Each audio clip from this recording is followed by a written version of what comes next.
여러분 안녕하세요. 아무도 가르쳐주지 않는 시창작법, 이것만 알면 시쓰기 고수된다. 저는 시와 소설을 쓰는 김명희입니다. 자, 오늘은 제7강 2장 시에서 쓰이는 4대 상징에 대해서 한번 살펴보려고 합니다. 여러분이 아마 4대 상징 그러면 딱 떠오를 거예요. 뭐죠? 원형적 상징, 자연적 상징, 관습적 상징, 개인적 상징이라는 거예요. 여러분이 들어봤어요 그럴 거예요. 아시죠? 무엇을 이야기할 건지. 그런데 여러분이 알던 거는 한 번 더 반복한다 생각하시고 이건 내가 몰랐어 그랬던 것이 있다면 오늘 강의를 통해서 다시 한번 배우는 계기가 되기를 바라겠습니다. 자, 그러면 한번 들어가 볼까요? 첫 번째, 원형적 상징이라고 하는 게 있어요. 이것을 바꿔 말하면 보편적 상징이다 라고 얘기하죠. 보편적이다, 대부분 거의 다 그렇게 알고 있는 거, 그렇게 약속되어 있는 것들을 이야기하는 거죠. 이런 거 같은 경우는 어떤 국가적인 특성이나 인종의 특성을 초월해요. 어느 나라는 그렇고 어느 나라는 그렇지 않거나, 어느 인종은 그렇게 보고 어느 인종은 그렇게 보지 않는다거나, 그런 방향이 아닌 거죠. 다 초월한 거예요. 그래서 한 사람 이상 누구든, 어느 나라 사람이든 어떤 인종이든 누구든 만났을 때 다 이해가 바로 전달이 되고 같은 사인을 인지하고 있다는 거죠. 그것이 원형적 상징이라고 하는 건데, 어떻게 보면 모든 문학, 인간이 창조해낸 활자로 만든 문학 또는 다른 장르의 예술도 마찬가지예요. 모든 문학 속에서 되풀이되는 상징들이기도 하죠. 뭐가 있을까요? 하나 예를 들어볼까요? 물로 예를 들어볼까요? 어느 나라 사람이든 어느 인종이든 물 그랬을 때 긍정적 상징으로 느끼는 거와 부정적 상징으로 느끼는 것들은 거의 유사하다는 겁니다. 어떻게 보면 물 그랬을 때 긍정적인 상황으로 본다면 탄생 또는 씻김, 정화 또는 생명 또는 풍요, 성장, 또 가득하다 또는 역동적이다, 움직인다, 이런 것들이 긍정적 상징인 거고, 부정적 상징인 것은 물 그랬을 때 죽음, 그죠? 물에 빠져 죽기도 하고 익사당하잖아요. 난파되기도 하고. 부정적 상징으로는 죽음 또는 질식 또는 경계. 어떤 경계? 삶과 죽음의 경계 또는 밀폐되는 거, 그죠? 물에 빠져서 죽음을 직면했을 때 삶에서는 반대 방향 쪽에, 죽음 쪽에 밀폐되기 시작하는 거죠. 감금되는 거죠. 차단되는 거죠. 그런 것들을 우리가 물 그랬을 때 긍정적인 상징과 부정적 상징으로 느낀다는 겁니다.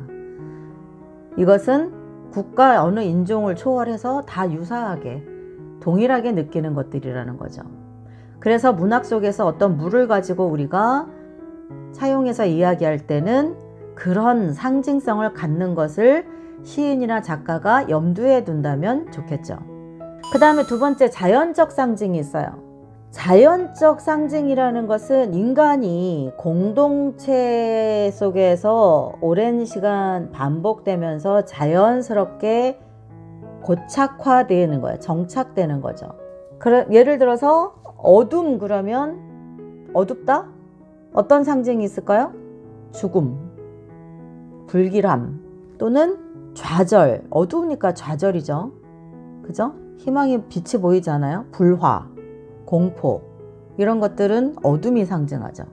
그 다음에 또 별은 꿈, 희망, 이상향, 그리움, 눈부심, 반짝임, 그죠? 그런 것들을 상징하죠. 어떤 사람이 별을 보면서 와 괴로워 이러지 않잖아요. 그죠? 또 누군가 어둠 보면서 이야 신난다 이래요? 아니잖아요. 이거는 그렇죠? 그런 것들이죠.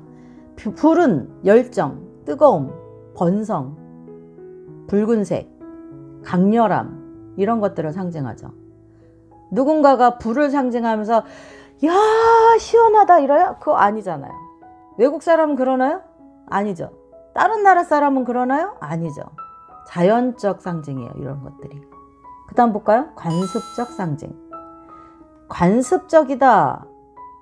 자, 이런 것들은 국가나 도시, 어떤 마을, 그런 공간 속에 형성되어서 살아온 사람들만의 특성을 갖는 상징들이에요. 그러니까 이것은 나라와 인종이 다르면 이들이 상징하는 것들은 의미가 달라질 수 있는 거죠. 어떤 게 있을까요? 예를 들어 우리나라로 볼까요? 우리나라 같은 경우에 대나무 그러면 어때요? 십장생 중에 하나고, 뭐 선비정신, 절개 이런 거는 우리나라에서 상징하는 것들이죠, 대부분. 우리나라. 다른 나라 일부 그렇게 유사하게 하지만 상징이 있을 수 있지만 절대적으로 일치하지 않는 거예요. 우리나라만, 우리 민족이 갖는 고유의 상징성이라는 거죠. 관습적인 상징. 우리나라의 긴 역사를 통해, 문화를 통해서 대대로 우리에게 고착되어 있는, 입력되어 있는 그런 상징들을 이야기합니다. 네덜란드나 다른 나라 같은 경우는 백합 그러면 흰색은 순결 그러죠. 우리나라에서도 그건 그래요. 그렇죠? 그렇지만 모든 나라에서 다 같은 의미다. 그거는 일정하게 우리가 확정을 지을 수는 없죠. 대개 어느 나라마다, 예를 들어서 학교 같은 경우도 각각 학교에 색깔이 있거나 나무, 상징하는 나무들이 있죠. 또 이런 것도 관습적 상징에 들어갈 수 있어요. 어느 학교의 교과에는 어떤 강이 흐른다고 교과에 들어가 있거나, 어떤 무슨 산의 전기를 받은 우리들 뭐 이런 교과가 있죠. 그런 것들도 관습적 상징입니다. 그 학교만의 고유적인 상징인 거죠. 그러면 그 학교를 나온 사람들은 그 산 또는 그 교과에서 뭐 3년 길게는 6년을 계속 불렀던 교과에서 쓰여진 강 이름이나 산 이름은 남다른 의미가 되는 거죠. 그런 것들은 관습적 상징이에요. 또 볼까요? 핑크색 그러면 여러분 어떤 생각 들어요? 사랑, 그죠? 하트 이런 생각 들죠? 남녀, 연인, 여성 이런 생각 들죠? 심장, 그런 경우 하트 같은 경우 심장 그런 생각 들잖아요. 그죠? 좌심실, 우심실 이렇게. 태극기, 외국에서 보는 우리나라의 태극기는 그냥 태극기일 뿐이에요. 대한민국이라는 상징이죠. 그러나 우리 국민이 보는 태극기의 상징은 다르죠. 왜? 우리 국민들만이 그 태극기 깃발 아래서 유구하게 겪어온 슬픔과 기쁨과 여러 가지 다양한 역사적 사건들이 계속 답습해져 왔기 때문에 대한민국 사람이 느끼는 태극기와 저기 네덜란드 사람이나 아프리카 사람이 느끼는 태극기는 다르죠. 그죠? 다릅니다. 이런 것들이 관습적 상징인 거예요. 그 나라, 그 마을, 그 학교, 그 단체만이 갖는 공동체적인 상징인 거죠. 우리는 태극기 그러면 어때요? 조국의 애국심, 뭐 독립군, 국경일 이런 것들 상징하죠. 또 뭐 일제강점기, 그죠? 광복 이런 것들이 우리만의 상징인 거죠. 그런 것들을 관습적 상징이라고 하는 거예요. 자, 또 하나 볼까요? 개인적 상징. 마지막 네 번째죠. 개인적 상징이 사실상은 여러분들이 가장 정확히 알아야 되는 것 중에 하나인 거죠. 이번에 시에 쓰이는 4대 상징에서 우리가 가장 많이 노출되어야 되는 부분이 바로 개인적 상징이라는 겁니다.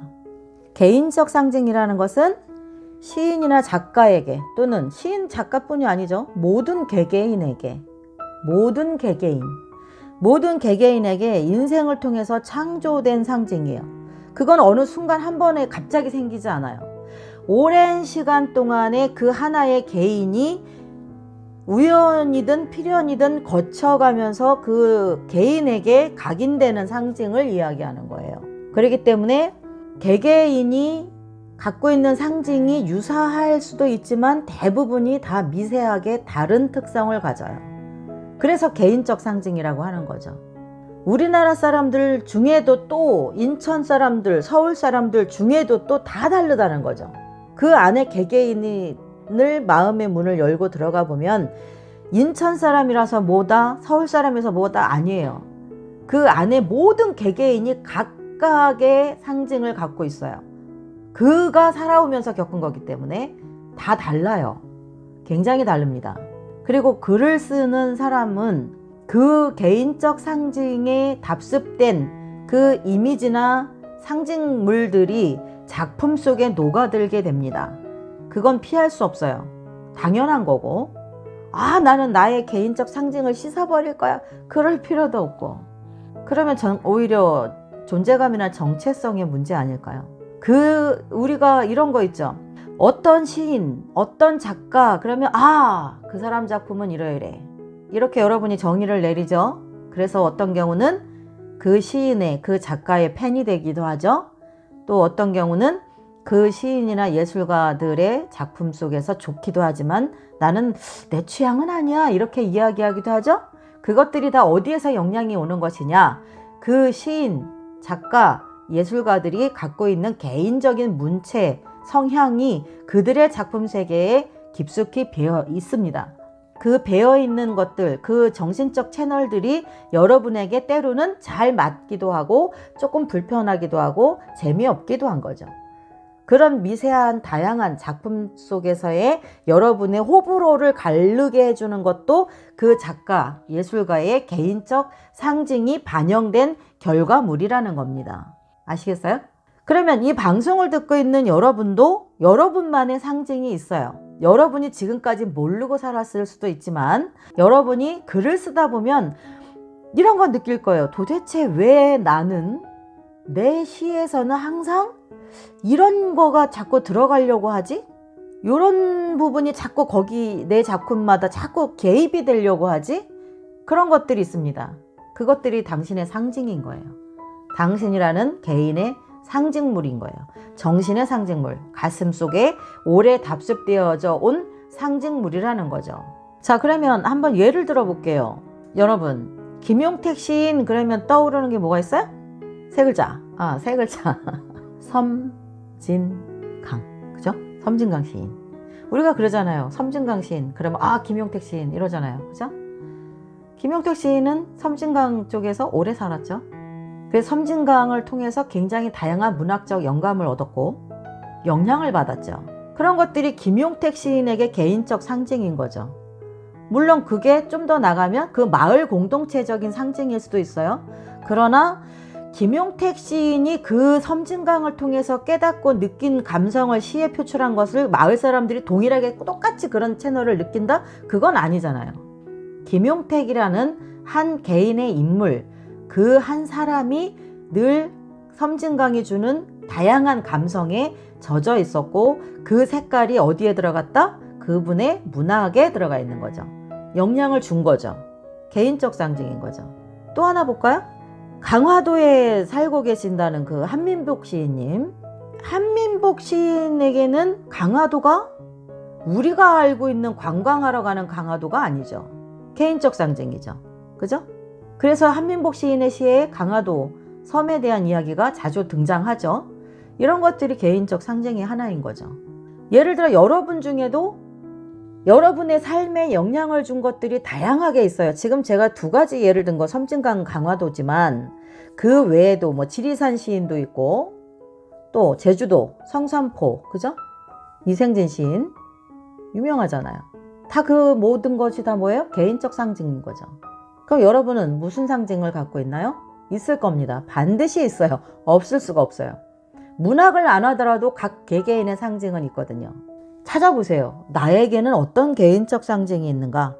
그것을 보기가 어렵다? 그럼 여러분 작품을 보면 나옵니다. 다 나와 있어요. 여러분이 모르고 썼을 뿐이지 객관적으로 한번 여러분 작품을 3편에서 5편을 쭉 보다 보면 거기에 암묵적으로 뭔가 계속 같은 색채가 있을 겁니다. 그것이 여러분의 개인적 상징이고 문체가 되고 있는 거죠. 이번 기회에 한번 보세요. 한번 볼만해요. 한번 볼 필요 있어요. 내가 어떤 개인적 상징을 갖고 있지? 나는 어떤 것 때문에 글을 쓰려고 하지? 거기에도 포함되어 있을 겁니다. 나는 지금 시를 써. 나는 수필가가 돼야 돼. 소설 쓸 거야. 그럴 때 왜 쓰려고 하죠? 여러분은 그 작품들을 통해서 무언가를 끊임없이 이야기하고 싶은 거예요. 대중에게 또는 나에게, 내 안에 또 다른 나에게. 그것이 여러분들 속에 있는 개인적 상징과 연결되어 있다는 거죠. 어떤 경우는 사랑을 굉장히 중요하게 생각하는 사람들이 있고, 또는 효도, 부모, 효도, 또는 자식에 대한, 또는 꿈, 또는 어떤 사람은 내 인생에 도저히 씻어낼래야 씻어낼 수 없는 이별을 경험했을 때 그의 작품 속에는 이별의 아픔이 어딘가 자꾸 드러나려고 합니다. 그런 것들이 개인적 상징인 거예요. 또는 그때 이루지 못한 사랑 때문에 60, 70이 된 남성이 계속 글 속에 뭔가 향한 그리움에 끊임없이 글을 써요. 애절하게 그리움에 대한 시를 자꾸 쓰게 됩니다. 왜일까요? 그 사람이 살아온 삶의 어느 한순간에 엄청나게 가슴 아프게 이루지 못한 사랑을 갖고 있는 거겠죠. 그러니까 그 이루지 못한 사랑, 그녀에 대한 또는 그 남자에 대한 그리움이 너무나 지금도 나이를 먹지 않고 그 사람 내면 속에 우뚝 있는 거예요. 새파랗게. 아무리 시간이 가도 퇴색이 안 되고 있는 거죠. 그러니까 그가 그 부분을 자꾸 건드려지게 되고 그 부분이 자꾸 돌출돼 나오게 되죠. 그것들이 시에 들어가거나 소설 수필에 들어가죠. 그것들이 그 고유의 문체가 되고 있다는 거죠. 여러분은 모르고 쓰지만 여러분은 지금 여러분의 작품 속에 다 거기에 보여지고 있다는 거예요. 재밌는 사안인 거죠, 이게. 그런데 나는 내 문체를 들키고 싶지 않아 이럴 건가요? 그럴 필요 없어요. 또 하나는 그게 거의 쉽지 않아요. 쉽지 않습니다. 일종의 습관 같은 거예요. 감정의 습관. 그래서 그걸 벗어나기가 굉장히 어렵죠. 어떻게 보면 좋은 역할을 하고 있는 거죠. 그런 감정들이 여러분에게 자꾸 글을 쓰게 하는 원동력이 되고 있다는 겁니다. 아시겠죠? 자, 그러면 볼까요? 또 이 외에도 한번 볼게요. 바다가 고향인 사람과 산촌이 고향인 사람과 농촌이나 어촌이 고향인 사람과 그들이 갖는 특성들이 또 다르죠. 언어도 좀 달라요. 방언들도 다르죠. 언어도 다르고 어떤 계절마다 해먹는 음식들도 달라요. 그래서 예를 들어서 어느 방 한 칸에 4사람을 놓았어요. 고향이 바다 어촌인 사람, 고향이 산인 사람, 고향이 농촌인 사람, 3사람이구나. 3사람을 놓았어요. 아니면 고향이 한 사람은 외국이라고 칩시다. 그럼 4사람을 놓았어요. 그들이 쉽게 친해지기가 쉬울까요? 아니면 바다가 고향인 사람이 4사람이 있는 방에서 쉽게 친해질 수가 있을까요? 당연히 고향이 같은 사람들이 처음 만나도 그 4사람을 한 방에 놓아도 굉장히 빨리 쉽게 친해지죠. 그런 특성들이 상징 속에 있는 거예요. 아시겠어요? 자, 그러면 저에게도 상징이 있겠죠.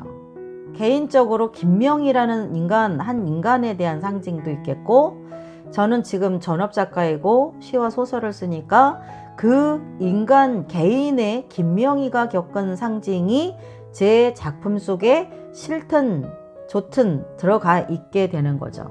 그것들 중에 어떤 것이 있냐면 박경리 소설가도 아마 그랬던 것 같은데, 저랑 물론 조금 색깔은 다르지만 박경리 작가의 작품 속에서 남성상 또는 아버지상이 조금 굉장히 특성을 보이죠. 좋지 않은 방향에서의 특성이 자주 나타난다는 겁니다. 그것은 박경리 작가가 살아오면서 반복되면서 겪어진 것들의 일상적인 것들 중에서 자꾸 희석되거나 잊혀지지 않는 부분들이 고착화되어서 박경리 작가의 작품이나 그 개인의 삶을 주장하게 되는 거죠. 계속 건드리는 거예요. 그럴 때 그 작가는 그 자기 작품 속에서 그것을 떨쳐낼 수가 없는 거죠. 어떤 작가는 어머니에 대한 굉장히, 누구나 어머니에 대해서는 애틋하고 애수가 있지만 애증도 있고 하지만 어떤 작가는 특히나 어머니에 대해서 집착을 많이 하는 글들을 쓰기도 하고, 또 어떤 시인은 아버지라는 대상을 엄청나게 그로테스크하게 성의 가학성을 가하는 그런 시를 계속 끊임없이 써내는 시인도 있죠. 그런 특성이 다 개인적 상징인 거죠. 그러면 저 같은 경우는 김명희 시인에게 아버지란 상징은 뭐냐면, 어느 정도 아시는 분도 있을 거지만 저에게 있어서 아버지란 상징은 개인적 상징이에요. 고통이에요. 고통. 슬픔, 질병, 아픔, 연민, 동정, 안타까움, 답답함 이런 것들이죠. 저희 아버지는 이제 물론 돌아가셨어요. 그런데 왜 저에게 개인적 상징이 그런 것들이 자리하냐면 저희 아버지는 30여 년을 긴 세월을 아프셨단 말이죠. 병석에 계셨어요. 그래서 병원과 집을 계속 드나들었죠. 병원, 중환자실, 집, 응급실, 집, 중환자실, 집 이렇게 돌아다녔어요. 30년을. 그러다 보니까 저희 가족들이 거의 명절, 크리스마스, 뭐 여름, 뭐 휴가, 뭐 또는 뭐죠? 여행 이런 것들과는 반대에 있었던 거죠. 모든 가족의 삶이 다 아버지라는 한 가족 구성원체에 다 끌려다녔어요. 휘둘렸죠 막. 심지어는 공부조차도 다 할 수가 없었고 꿈을 펼친다? 이거는 있을 수 없었고 나는 뭐 하고 싶은데요?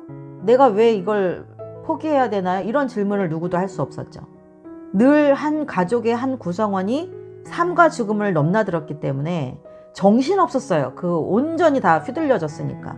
경제적으로 또는 뭐 이 환경적으로, 심리적으로, 육체적으로 말할 수가 없었죠. 그러다 보니까 저는 일찌감치 많은 질문을 하게 됐어요. 이 세상에게 또는 내 운명에게. 그러다 보니까 그 과정 속에서 너무 힘드니까 질문을 하게 되는 거죠. 도대체 왜 이래야 되는 걸까? 삶이란 뭘까? 인생의 희로애락이 도대체 뭘까? 생로병사란 뭘까? 이것을 너무 빨리 깨닫게 되는 거죠. 너무 빨리 젖어버리는 거고 어떤 그 철부지나 10대, 20대의 푸릇푸릇한 막 피어오르는 꿈 이상 뭐 청춘 이게 저는 그거를 건너뛰어 버렸어요. 그게 없어요.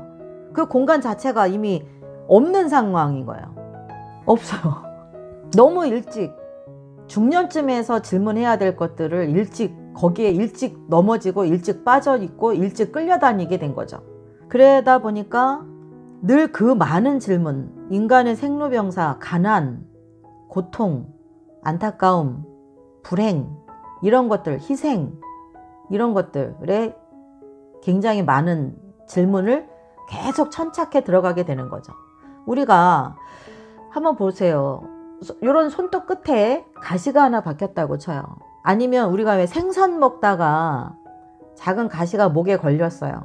물을 먹어도 안 내려가고 밥을 이만큼 한 번에 꿀딱 삼키려서 삼켜도 안 넘어가고 계속 걸려 있는 거예요.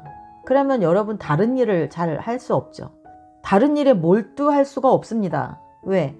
거기에 목에 걸린 가시, 이 손톱 밑에 작은 박힌 가시가 온 신경을 다 그 사람을 끄집어 드립니다. 주관하죠. 장악하고 있는 거죠. 그러면 어떻게 돼요? 그 사람은 자나깨나 이놈의 가시가 언제 내려갈까? 아, 이거 도대체 어떻게 해야 이걸 가시를 빼낼까에 몰입하게 돼요.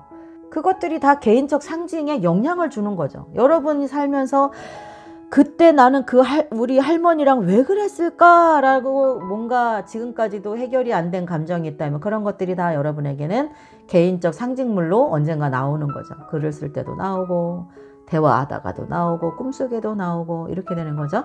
그러다 보면 그거를 통해서 여러분이 성장하는 거예요.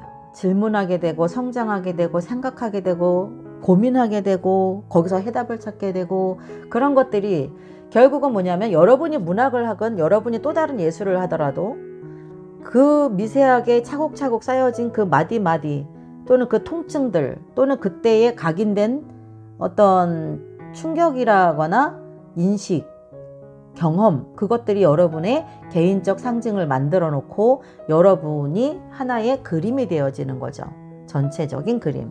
저는 아팠지만 저희 아버지와의 함께한 부모 자식 간의 인연을 통해서 무척 아팠죠. 힘들었고 아팠지만 굉장히 많은 질문을 할 수 있는 기회가 됐었고 그것을 통해서 세상을 좀 더 입체적이고 다양하고 폭넓게 보는 그런 단련이 된 기간이었던 거예요. 돌아보니까. 그러니까 여러분도 개인적 상징을 다시 한번 생각을 하면서 지금 이 시간에 이 방송을 듣고 계시는 분이 나는 정말 이 문제 때문에 너무 힘들어 그런 부분이 있을 거예요. 아마 크든 작든 모두가 있죠. 저마다 문제 없는 사람이 없으니까. 그랬을 경우에 그것을 반드시 나쁜 의미로만 받아들이지 마시고, 내가 이 과정에서 뭔가 또 하나의 또 다른 더 단단해지는 나, 더 넓어지는 나, 더 깊어지는 나를 발견하는 과정이구나. 그 과정 속에 내가 현재 진행 중이구나. 이렇게 긍정적으로 생각하시면 좋습니다. 특히나 시나 소설을 쓰기를 원하고 준비하는 분들이라면 행복한 경험보다는 아프거나 힘들거나 괴롭거나 복잡하거나 쉽지 않은 난관에 부딪히는 경험이 여러분에게는 나중에 정말 좋은 보약이 됩니다. 그렇다고 뭐 그 사건들을 찾아다니지는 말고 그러라는 건 아니고요. 여러분에게 현재 닥쳐왔다면, 이건 내가 원하지도 않았는데 어떤 시련이 내게 왔다면, 어떤 고난이 지금 내 발목을 붙잡았다면 그것을 피하지 마세요.